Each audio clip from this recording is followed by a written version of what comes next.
Today we're going to start our next unit, and the next unit has 3 topics. They're all pretty short, and they're sort of all a little bit different, so there'll be a little bit of a break between each, but that's all right. So our first topic that we'll look at is what we deal with absolute values. So an absolute value, if you look at this question, you see sort of weird things. We get these straight brackets. So they look like brackets. They work sort of like brackets, but they're a little bit different. That's why we indicate them as straight brackets.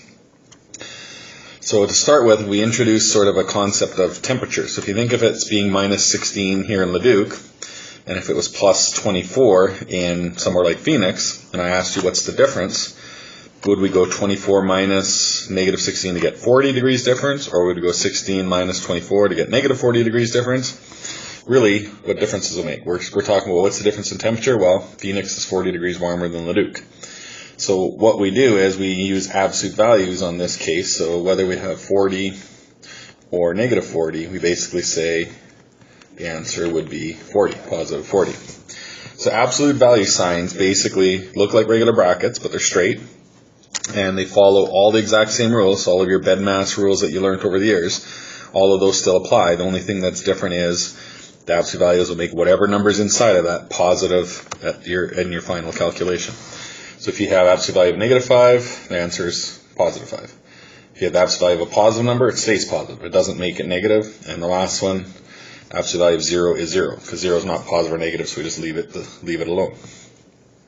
So let's do a few calculations just to get a little bit of practice with this. So in this case, you can see we'd have 4 minus absolute value of negative 6 would be positive 6. The negative in front still stays the same.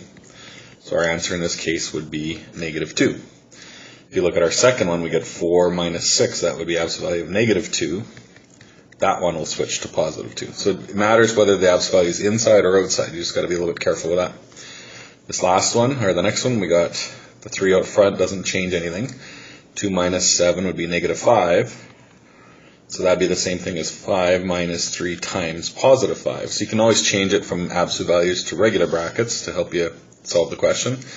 So that would give us 5 minus 15, which would be negative 10. And the last one, if we do the inside brackets first, we'd have minus 2 times minus 2 squared.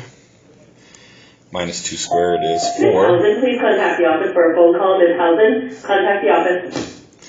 So we have minus 2 times positive 4. Negative 2 squared is 4, plus 6. So that would be negative 8 plus 6, which is negative 2, which would give us positive 2 for our final answer. So they're pretty simple. You just got to remember to switch them to a positive if they're inside the absolute value sign. Okay, we could do a question like this where we got to range them from highest to lowest. So just work each one out separately. So that would be 6.5. That one stays as 5. That one stays as 4.75. That one stays as 3.4. 12 divided by 5 works out to 2.4, and being absolute values, that'll make it positive. This one would be positive 1, 0.01 stays the same, and the last one would be positive 2.5. So once we have them all as regular decimals, now we can put them from lowest to highest. So our lowest one would be the negative. Our second lowest would be this decimal, then the other decimal. Then we get 2.4. Ms. Housen, contact the office for a phone call. Then 2.5.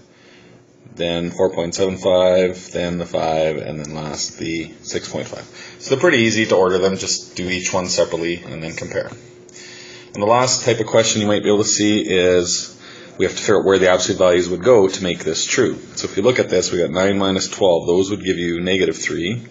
Here we got minus 2 times 4, which would be negative 8. So we want to make these add up to negative 5. So if we made this positive 3, that should work. So positive 3 minus 8 would be negative 5. So that means we would just need absolute value signs around the 9 and 12. And that's it for that one. Let's try the next one. Minus 1.3 minus 3.3 would give us negative 2. Negative 2 cubed would be negative 8. We want that to be positive 8. So again, let's just put absolute values around the whole thing. And the last one, we got 8 minus 11 times negative 3. So that would be 8 plus 33, which would give us too big of a number. If we get negative 33 on that, that would give us the negative 25. So we want this to stay as negative 33. So how about if we put the absolute values around